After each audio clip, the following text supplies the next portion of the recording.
સુરતના અમરોલી એન્જિનિયરિંગ ઇન્ડસ્ટ્રીઝમાં ઉડિયા ભાષામાં પોસ્ટર લગાવી ભાવ વધારાની માંગણી સાથે કર્મચારીઓને ધમકી આપવામાં આવતા પોલીસની મદદ અને કડક કાર્યવાહીની માંગણી કરવામાં આવી હતી। સુરત શહેરના અમરોલી વિસ્તાર નજીકના એન્જિનિયરિંગ ઇન્ડસ્ટ્રીઝમાં અસામાજિક તત્વોનો આતંક સામે આવ્યો છે। સુરતને શાંતિપ્રિય સુરત કહેવામાં આવે છે અને ધંધાની વાત હોય તો સુરતને મિની ભારત તરીકે પણ ઓળખવામાં આવે છે, કારણ કે અલગ અલગ રાજ્યમાંથી આવેલા લોકોને સુરત રોજગારી આપે છે અને તેમાં પણ ખાસ ટેક્સટાઇલ ઉદ્યોગ પરપ્રાંતિયોને ખૂબ વ્યાપક પ્રમાણમાં રોજગારી આપનારો ઉદ્યોગ છે। ત્યારે ટેક્સટાઇલ ઉદ્યોગ સાથે જોડાયેલા એન્જિનિયરિંગ ઇન્ડસ્ટ્રીના વેપારીઓને હાલ કેટલાક પરપ્રાંતીય અસામાજિક તત્વોના કારણે મુશ્કેલીનો સામનો કરવો પડી રહ્યો છે।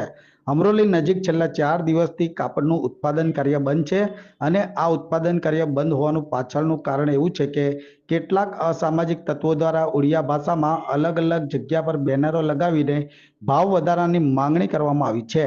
એક પ્રકારે કર્મચારી પર જીવનું જોખમ હોવાની ધમકી પણ આડકતરી રીતે આ પોસ્ટરમાં લખવામાં આવી છે। દર વર્ષે દિવાળીનો તહેવાર આવે અને તે પહેલા જ આ પ્રકારના પોસ્ટરો એન્જિનિયરિંગ ઇન્ડસ્ટ્રીયલમાં લાગતા કામ કરતા કર્મચારીઓમાં ભયનો માહોલ ફેલાયો છે।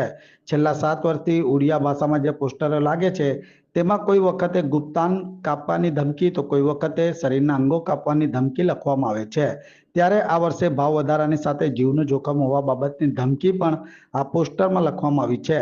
તો બીજી તરફ એન્જિનિયરિંગ ઇન્ડસ્ટ્રીયલના હોદ્દેદારો દ્વારા આ સમગ્ર ઘટનાને લઈને પોલીસમાં રજૂઆત કરવામાં આવી છે। ये मांगू क्या अजय भाई आज इंडस्ट्रियल बंद है छेल्ला 4 દિવસ શું હતું?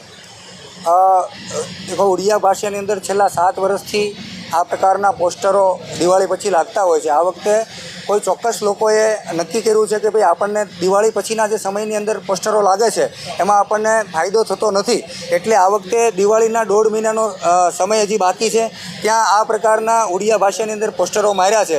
ધમકી ભર્યા પોસ્ટરો દર વખતે મારતા હોય છે। આ વખતે અલગ પ્રકારનું પોસ્ટર માર્યું છે કે ભાઈ જો કોઈ કામ પર જશે તો જવાબદારી પોતાની રહેશે। ત્યારે અમારી સુધી વાત પહોંચીને કારખાના બંધ થતાની સાથે જ અમે ઉચ્ચ અધિકારી સાહેબશ્રીને મળ્યા છીએ અને સઘન પોલીસ પ્રોટેક્શન અહીંયા લાદી દેવામાં આવ્યું છે અને પોલીસ સતત પેટ્રોલિંગ કરી રહી છે। ત્યારે અમે અમારી આશા છે, અપેક્ષા છે કે આ 2-4 દિવસની અંદર કે 5 દિવસની અંદર વાતાવરણ સ્થિર થાય અને પાછા રાબેતા મુજબ કારખાનાઓ શરૂ થાય।